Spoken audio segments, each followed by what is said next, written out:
What's up, everybody? Hope y'all doing well. Hope y'all having a great day, having a blessed day, man.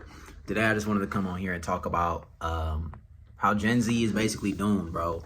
And, you know, there's a lot of videos on the internet talking about why Gen Z doesn't want to work. And there's some people saying it's because Gen Z is lazy and you're lazy. I got a lot of haters in the comments. You're just lazy. You're this, you're that. Nope, just work hard. Bootstrap up and work hard. Y'all annoy me so much. And I'm about to school y'all in this video about why Gen Z really doesn't want to work. And it has nothing to do with being lazy, because Gen Z is actually, if you look at how many of us are graduating college, we have a larger percentage of that, even though we have a smaller population than boomers and Gen Xers and even millennials to an extent.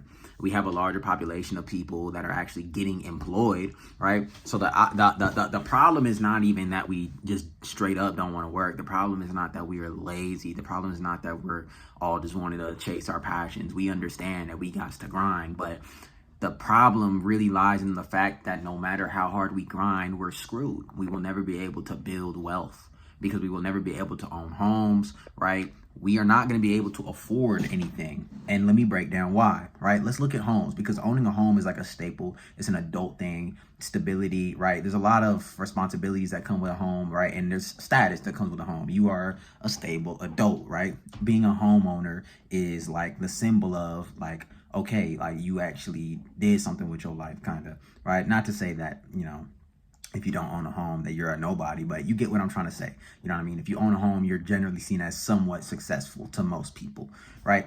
So in order to be successful, in order to own a home, let's just look at the home prices right now, right? Because inflation is going through the roof. And understand about inflation, you know, a lot of people don't do their research. When you look online, you see, oh, inflation's back down to 3%, 2%, whatever, like it usually is.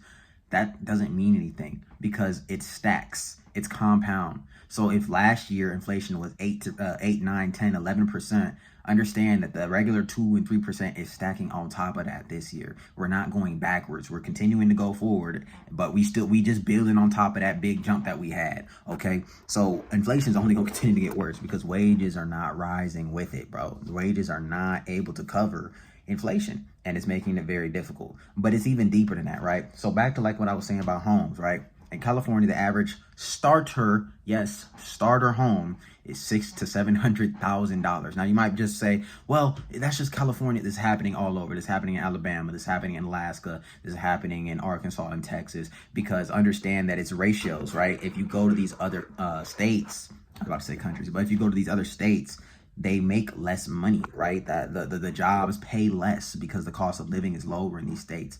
All right. So it's all about equal, right? The ratio, everyone in the US is suffering from this. Okay. So in California, the average cost of a starter home is $600,000 to $700,000, right? So that means that if you want to put down 20%, which is standard, you have to put down probably between $130,000 and $140,000. I don't know the exact number. I could be completely off, but $130,000, $140,000, something like that, right? Is that even right? Yeah, something like that, right? And that means that you have to save up that money, right? You have to come up with that money. That's not money that's loaned to you necessarily. That's money that you got to put down, right? And then they'll loan you the rest, and then you pay the rest back to the bank, right? And then you get on, you know, it's a 30-year mortgage and all that, whatever. But more on that in a second. But so you got to put down, you know, $100,000, right?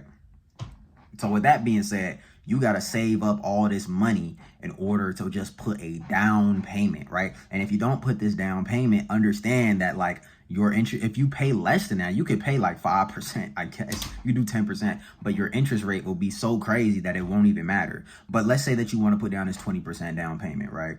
So if you want to put down this down payment, right? If you make, let's say that you make $8,000 a month and that you save in $6,000, this is a hyper unrealistic scenario because most Gen Zers graduating from college are not going to be making $8,000 a month and are probably not going to save $6,000 a month consistently every single month. It's probably going to take you like 3 years, something like that, 3 some years in order to be able to make up that make that amount of money, right? And then you put that down on the down payment, right? But understand that that's just saving up, not even accounting for a car that you might have, not accounting for other expenses, because there's always some kind of expenses in life, right?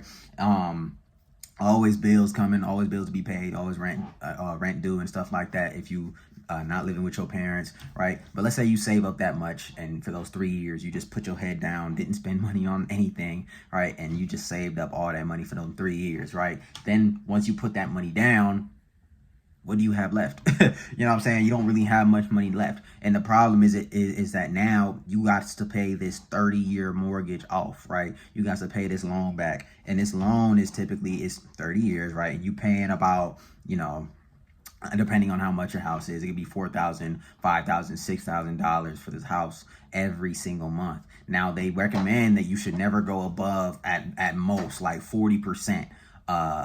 Mortgage should never be over 40% of what you make, which means that if you are paying $5,000 for your mortgage, right, you need to be making more than $10,000 a month. Do you see how this is starting to sound very unrealistic for most people? So now, if you have to make $10,000 a month and you making $8,000, you just were able to pay that damn down payment, right? You can still be able to pay that mortgage and stuff like that. But again, don't forget that the interest rates is crazy. Don't forget that the interest rates on these houses is insane. So that means that the interest rate, and especially on a 30-year mortgage, because you paying this for 30 years, that means interest is going to stack for 30 years, bro, right? And so this interest rate is basically you damn near going to buy a whole other house. You know what I'm saying? So you better be making at least 10 bands. You better be making at least 10 bands, because who want to live in a house, they're paying a mortgage and they only got $2,000 left in their pocket. You know what I'm saying? Like, let's be honest, bro. In today's age, $1,000 a month, let's be honest, I ain't gonna get you too far, bro, because man, Chick-fil-A and you get you a meal, that's like 20 bands, or 20 bands. That's like $20 already, bro. That's not comfortable living at all. They don't even recommend you to only have 1,000, 2,000 more than your mortgage. That's not even recommended at all, because that's dang near poverty living. You know what I'm saying, bro? If you living in a $5,000, and then it's gonna go up next year, right? So yeah, you're screwed. You got to be making at least double your mortgage minimum. And the thing about it is that, boomers think, oh, like you just got to work harder, make more money. Boomers lived in a time, Gen Xers lived in a time where a house was $200,000. I was just talking to my mom about this the other day. Houses were like $200,000, and that was standard. You know what I'm saying? That was doable, especially according to the wages. The wages were less, but now it's just like, golly, like you have to be making six figures just in order to stay afloat. Not to be, because in order to be able to make like double your mortgage, you putting down payment, all that type of stuff, you got to be making like upwards of $150,000, like closer to $200,000 a year, right? Which basically, and guess what? In California, right, California, only 17% of individuals is able to even make above 100,000. And 34% of households as well. But that means a household it's not an individual. It includes whoever else you're living with, bro.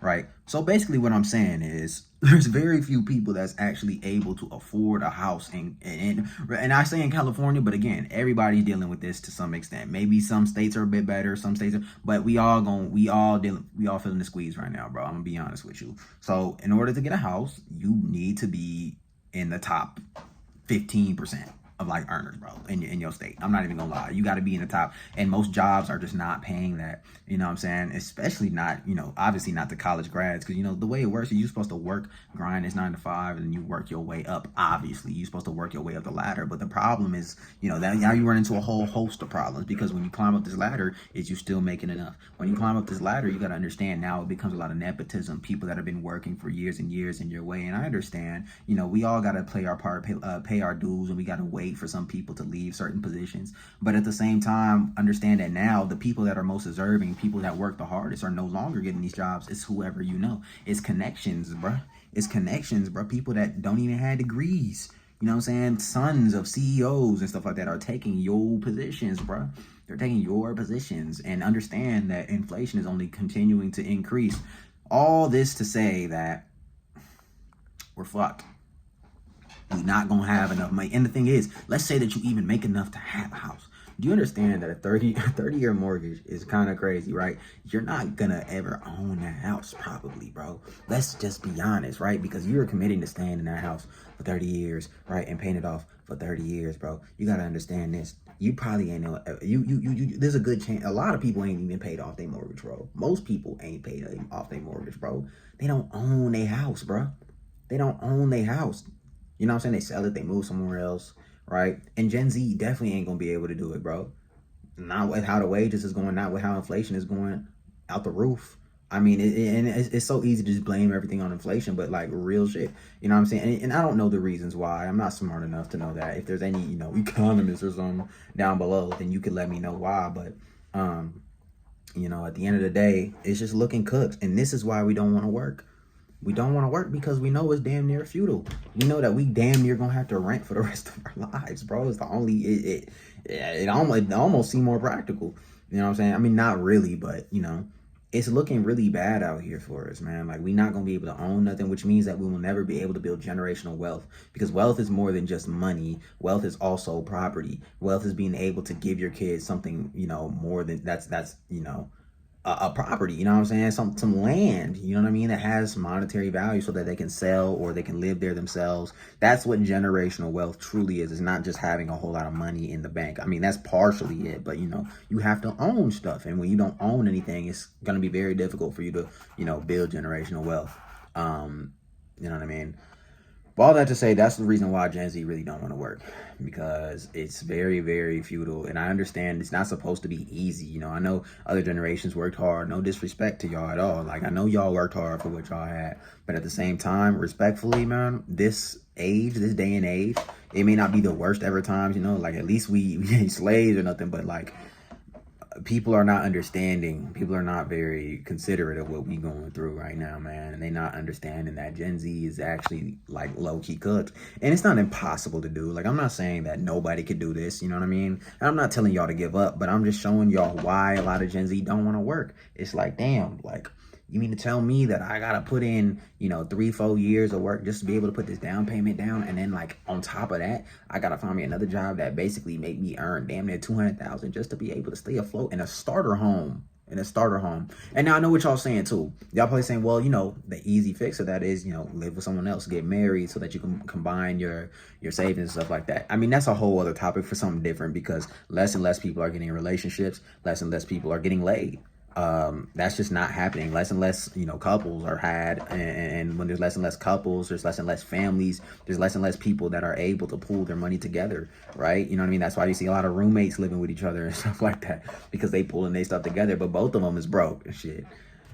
And then pile that on with the job market fiasco. People can't get hired, you know what I'm saying? People don't want to hire. They've got fake ghost jobs, man. Shit is not a game out here, man. It's real tough.